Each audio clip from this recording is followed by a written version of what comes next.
Assalamualaikum warahmatullahi wabarakatuh. Apa kabar anak-anak hebat kelas 5? Soleh dan soleha. Semoga semuanya dalam keadaan sehat. Tetap semangat meskipun belajar di rumah ya nak.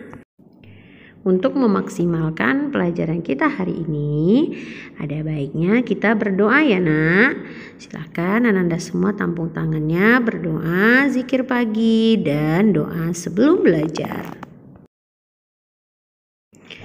Bismillahirrahmanirrahim. Allahumma bika asbahna wa bika amsayna wa bika nahya wa bika namutu wa ilaikan nusyur. Raditu billahi rabba wa bil islami dina wa bi muhammadin nabiyya wa rasula. Rabbi zidni ilman warzuqni fahma. Tematik kelas 5, tema 7, subtema 3, pembelajaran yang pertama dan yang kedua. Kita mulai dulu dari muatan bahasa Indonesia ya nak. Mengidentifikasi surat undangan. Surat undangan merupakan surat yang berisi pemberitahuan dan permintaan kesediaan seseorang untuk menghadiri suatu acara atau kegiatan tertentu. Nah, surat undangan harus efektif, singkat, padat, dan jelas. Surat undangan dibagi menjadi 2 jenis, yaitu yang pertama undangan resmi. Undangan resmi adalah undangan yang digunakan lembaga atau instansi resmi. Contohnya undangan dari Kementerian Negara atau dari pemerintah daerah. Yang kedua, undangan yang tidak resmi adalah undangan yang mengatasnamakan pribadi yang ditujukan kepada orang lain untuk menginformasikan kegiatan pribadi orang tersebut. Contohnya undangan ulang tahun. Berikut ini adalah contoh undangan resmi dan undangan yang tidak resmi. Ini bisa Anda lihat di buku tematiknya halaman 84 sampai 85. Mengidentifikasi ide pokok dan kosakata tidak baku berdasarkan teks. Nah, ide pokok adalah pokok permasalahan yang ada di dalam sebuah teks. Nah, langkah-langkah untuk menentukan ide pokok adalah yang pertama, membaca teks secara utuh. Yang kedua, memahami topik teks. Nah, yang ketiga, memahami isi dan hubungan antar kalimat dalam setiap paragraf.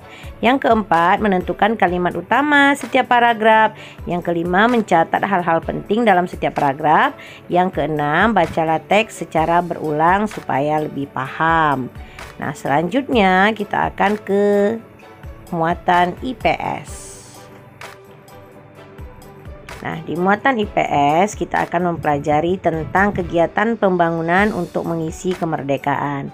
Nah, pembangunan dapat diartikan sebagai suatu proses yang dilakukan oleh manusia untuk memperbaiki tingkat kehidupannya, baik secara material maupun non-material. Nah, atau bisa juga diartikan usaha untuk menciptakan kemakmuran dan kesejahteraan rakyat yang hasilnya dapat dinikmati oleh seluruh rakyat secara adil dan merata. Rancangan pembangunan di tiap negara memiliki perbedaan satu dengan yang lainnya. Hal ini terjadi karena adanya perbedaan kemampuan ekonomi negara. Berdasarkan tingkat ekonominya, Indonesia tergolong sebagai negara yang berkembang. Oleh sebab itu, bangsa Indonesia masih memerlukan pembangunan secara menyeluruh di berbagai bidang, baik bidang ekonomi, sosial, budaya, dan politik.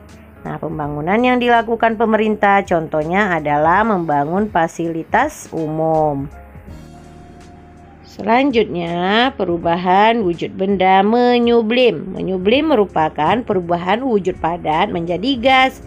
Nah, ukuran dan berat benda yang menyublim lama-kelamaan akan semakin berkurang. Contohnya adalah kamper dan es kering.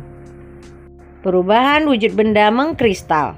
Mengkristal merupakan perubahan wujud gas menjadi padat. Proses mengkristal terjadi karena perubahan suhu yang sangat dingin. Contohnya dalam kehidupan sehari-hari adalah pembentukan kristal es dari uap air yang sangat dingin. Nah, kemudian kita lanjut ke muatan SBDP. Karya seni rupa daerah.